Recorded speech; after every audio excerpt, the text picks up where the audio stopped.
Dan untuk mengetahui perkembangan jalannya penyelidikan atas meninggalnya Mirna usai meminum kopi, kita terhubung melalui sambungan telepon dengan sepupu Mirna, ada Bramanta Wijaya. Mas Bram, selamat siang.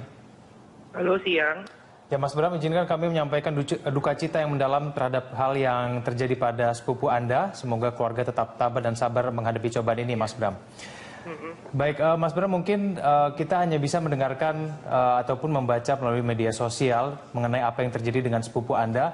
Mungkin bisa dijelaskan kembali kronologisnya ataupun aktivitas yang dilakukan Mirna sesaat sebelum tragedi minum kopi ini terjadi. Sebenarnya kita semua tuh juga masih berusaha mencerna sih, soalnya kan kaget dan kayak agak nggak masuk akal juga gitu loh. Dan karena nggak ada firasat apapun, jadi memang kejadiannya cuman Mirna ini kan baru menikah sebulan lalu, jadi dia waktu itu hanya janjian bersama teman-temannya, lalu di drop sama suaminya, dan kayak 10 atau 15 menit kemudian gitu tuh suaminya ditelepon dan kondisinya Mirna dalam misalnya lagi drop ambruk gitu. Dan dari cerita yang kita dapat juga dari teman-temannya yang ikut ada di kejadian, kejadiannya hanya Mirna minum kopi dan itu cuma satu sedotan aja, dan semenit 2 menit setelah itu langsung pingsan. Jadi ceritanya pingsan, kejang dan berbusa gitu. Jadi kayak sesuatu yang sangat sulit dicerna sih. Maksudnya kita masih nggak paham dan masih menduga-duga kejadiannya kayak gimana sebenarnya. Baik, Mas Bram, apakah Mirna, sepupu Anda ini memiliki pola konsumsi terhadap kopi yang lebih? Apakah dia memiliki edik terhadap kopi? Enggak sih, jadi sebenarnya dia bukannya yang kopi, mungkin bukan penggila kopi atau yang memang addiction sama kopi gitu, dan hanya penikmat kopi seperti biasa sih, maksudnya seperti biasanya aja pada umumnya, dan dia dalam kondisi yang sehat sih. Jadi kita agak lumayan bingung sih, sangat bingung sih. Baik. Mas Bram, proses pendidikan yang terbaru hingga sampai saat ini seperti apa yang sudah diterima oleh keluarga? Kita sampai sekarang sih memang tidak berusaha untuk tidak menduga atau mencurigai siapapun atau apa. Kita hanya ingin tahu sebenarnya kejadiannya sebenarnya gimana.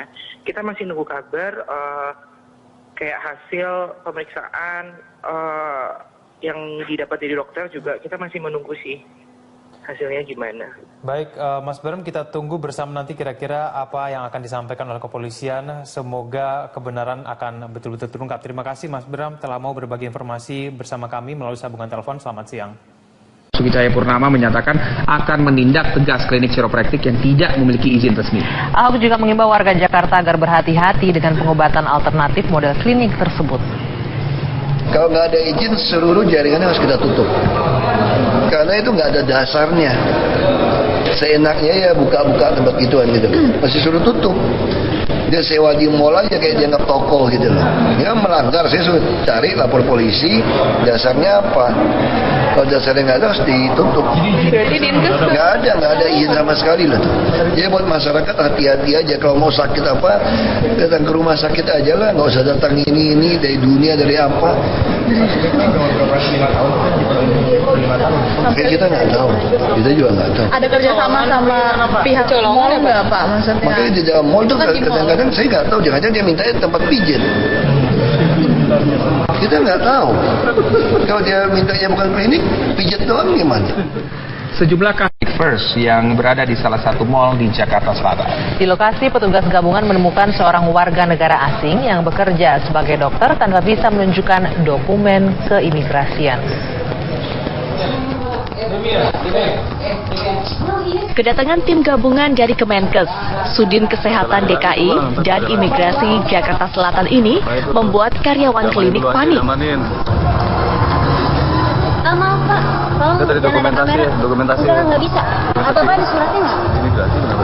Iya, maksudnya ada suratnya nggak? Ada Bapak begitu. Salah satu karyawan bahkan melarang saat kamera awak media meliput ke dalam ruangan.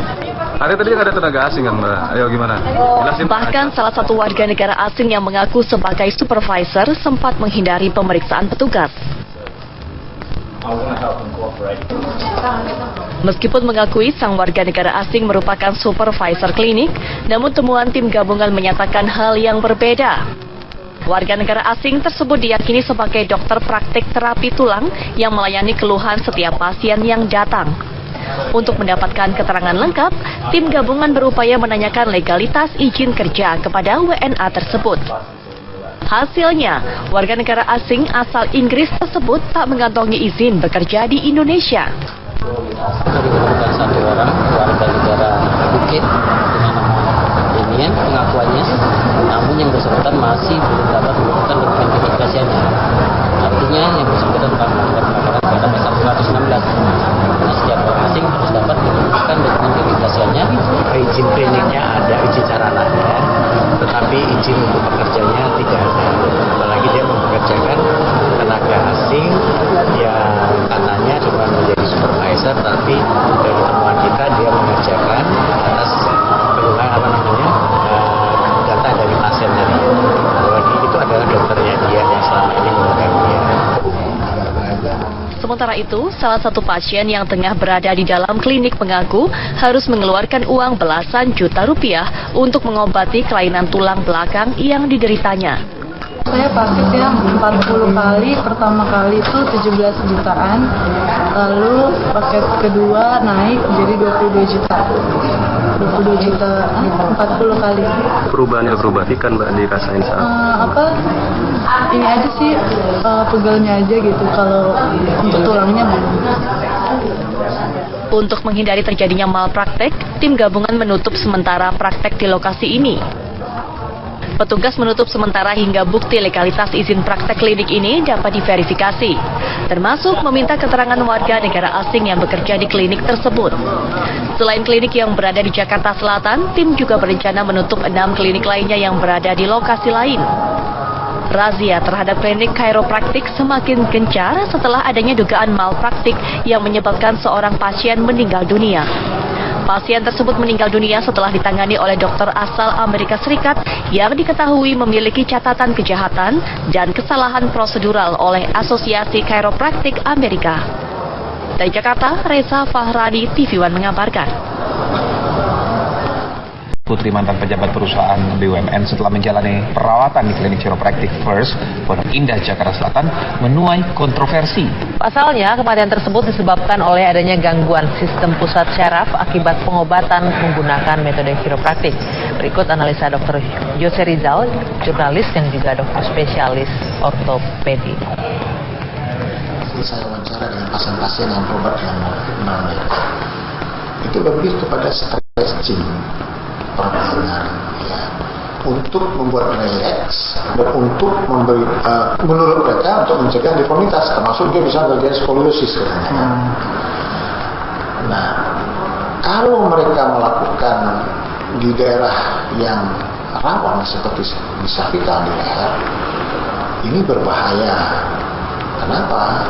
Karena kalau tekniknya tidak tepat, ya, melakukan gerakan rotation sambil twisting itu bisa menyebabkan cedera daripada medulla spinalis di cervical.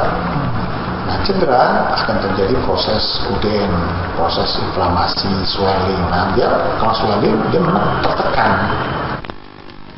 Pondok Indah diduga telah menjalankan malapraktik hingga menyebabkan seorang korban meninggal dunia. Pertengahan Agustus 2015 lalu, Alia Siska menghembuskan nafas terakhirnya beberapa jam setelah menjalani perawatan di klinik tersebut. Kakak korban sempat membeberkan apa saja yang menimpa Siska melalui blog pribadinya. Dalam tulisannya, kakak korban menggambarkan apa yang dialami Siska di rumah sakit. Di usianya di awal 30-an, Siska menghembuskan nafas terakhir setelah sebelumnya diketahui sempat bertandang ke klinik chiropractic First di Pondok Indah. Sebelumnya, Siska diketahui memiliki keluhan di bagian tulang. Apa yang menimpa Siska menuai reaksi di media sosial. Sejumlah pihak menyatakan rasa duka cita sekaligus menyayangkan adanya terapi chiropractic yang diduga tak sesuai prosedur hingga menimbulkan korban jiwa.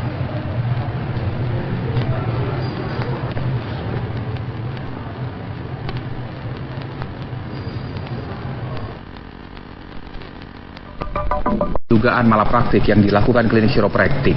Hingga kini polisi telah memanggil 13 saksi. 7 Agustus 2015 pukul 6 pagi ya.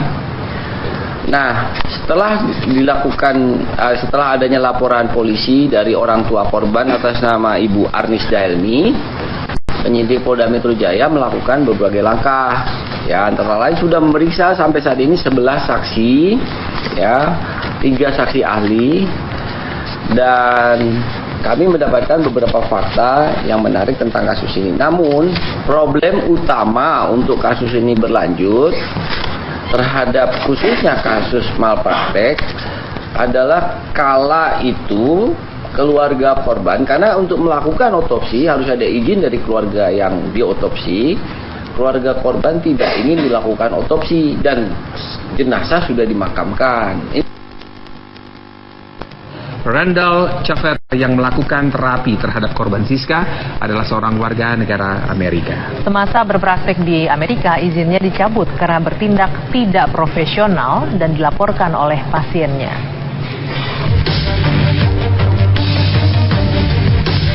Dr. Randall Chaferty lulus dari Cleveland Chiropractic College di Los Angeles. Ia menguasai sejumlah teknik terapis, yaitu activator method dan lain-lain. Ya, tahun 2012, Agustus dilaporkan oleh pasien karena bertindak tidak profesional dan kriminal.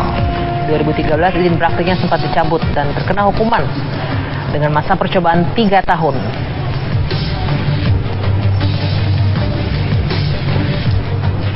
Kita ke kabar lain, pemirsa.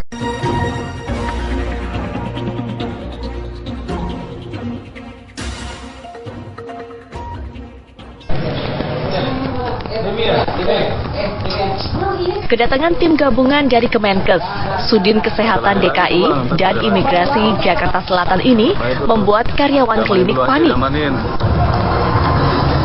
Maaf Pak, tolong Tadi dokumentasi ya, dokumentasi. Enggak, nggak bisa. Atau Pak ada suratnya nggak? Imigrasi kenapa? Iya maksudnya ada suratnya nggak? Tanya aja Bapak begitu orang ini. Salah satu karyawan bahkan melarang saat kamera awak media meliput ke dalam ruangan. Ada tadi ada tenaga asing kan Mbak? Ayo gimana? Jelasin. Bahkan salah satu warga negara asing yang mengaku sebagai supervisor sempat menghindari pemeriksaan petugas.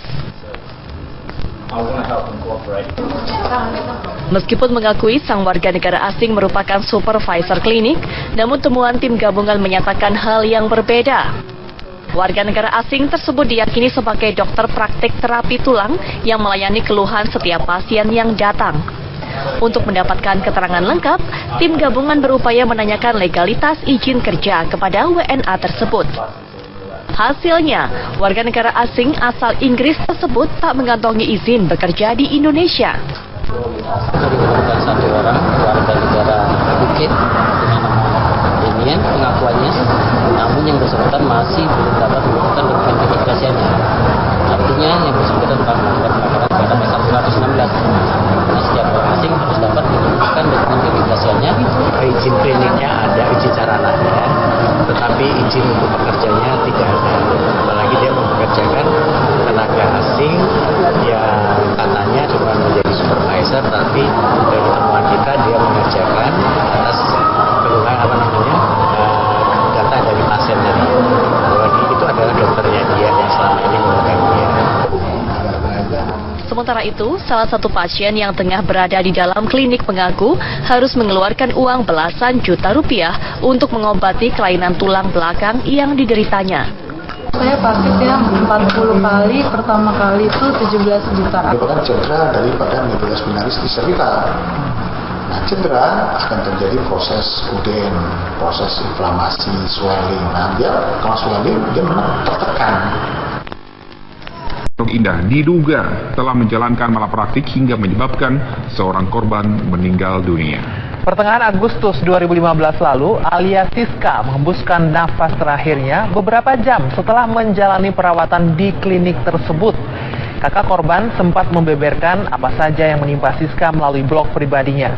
Dalam tulisannya, kakak korban menggambarkan apa yang dialami Siska di rumah sakit. Di usianya di awal 30-an, Siska menghembuskan nafas terakhir setelah sebelumnya diketahui sempat bertandang ke klinik Chiropractic First di Pondok Indah. Sebelumnya, Siska diketahui memiliki keluhan di bagian tulang. Apa yang menimpa Siska menuai reaksi di media sosial. Sejumlah pihak menyatakan rasa duka cita sekaligus menyayangkan adanya terapi chiropraktik yang diduga tak sesuai prosedur hingga menimbulkan korban jiwa.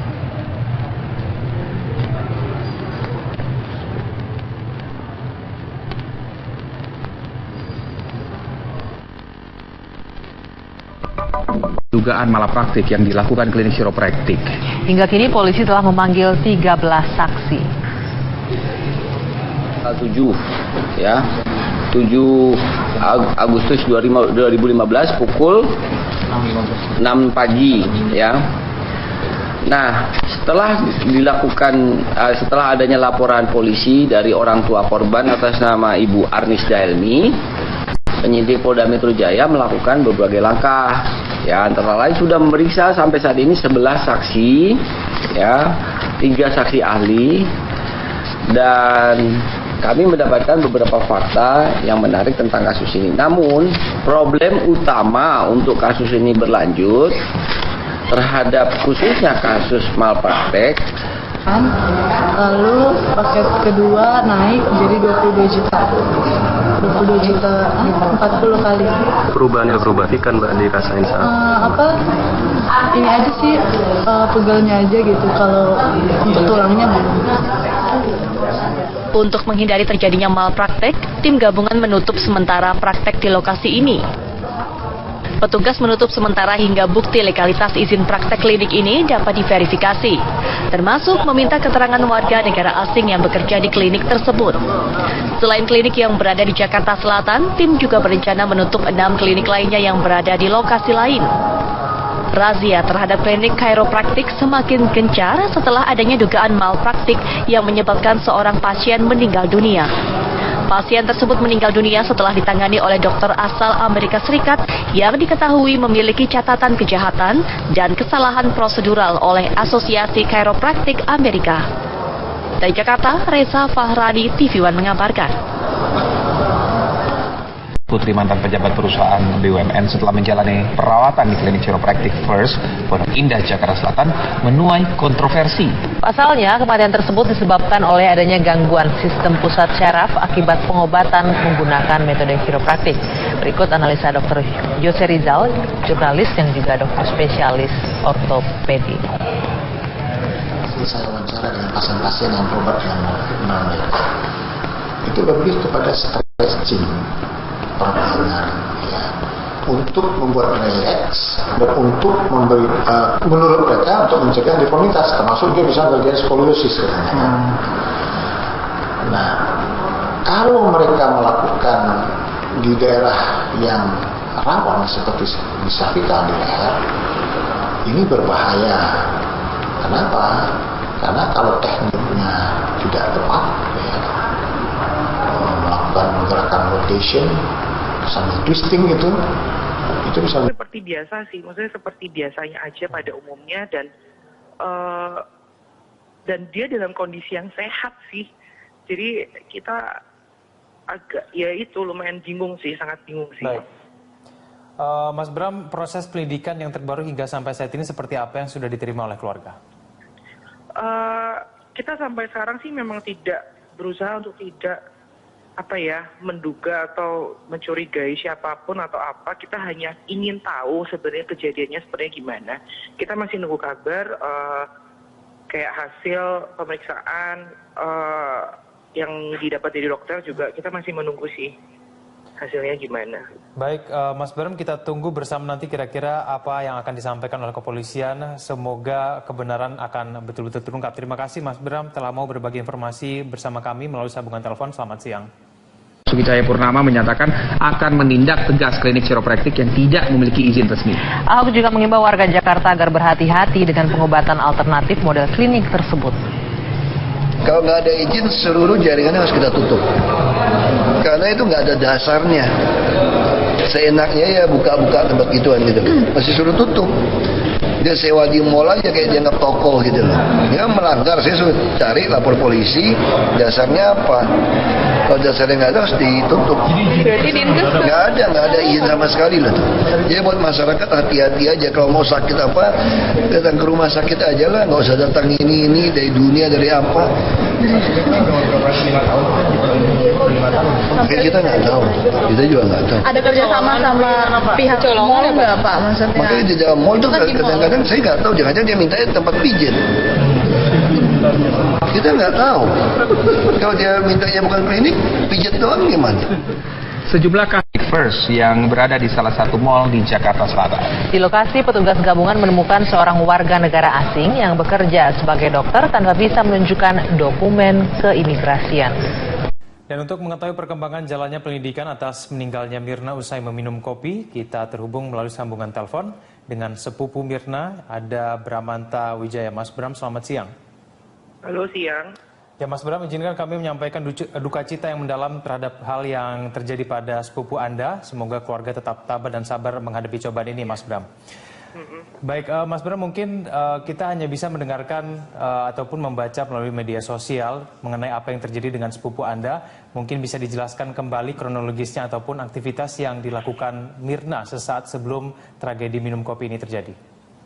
Sebenarnya kita semua tuh juga masih berusaha mencerna sih, soalnya kan kaget dan kayak agak nggak masuk akal juga gitu loh. Dan karena nggak ada firasat apapun, jadi memang kejadiannya cuman Mirna ini kan baru menikah sebulan lalu, jadi dia waktu itu hanya janjian bersama teman-temannya, lalu di-drop sama suaminya, dan kayak 10 atau 15 menit kemudian gitu tuh suaminya ditelepon dan kondisinya Mirna dalam misalnya lagi drop ambruk gitu. Dan dari cerita yang kita dapat juga dari teman-temannya yang ikut ada di kejadian, kejadiannya hanya Mirna minum kopi dan itu cuma satu sedotan aja, dan 1-2 menit setelah itu langsung pingsan. Jadi ceritanya pingsan, kejang dan berbusa gitu. Jadi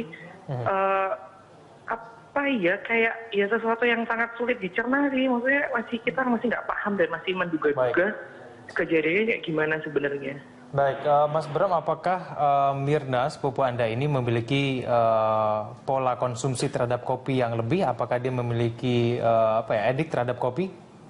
Enggak sih, jadi sebenarnya dia bukannya yang kopi, mungkin bukan penggila kopi atau yang memang addiction sama kopi gitu, dan hanya penikmat kopi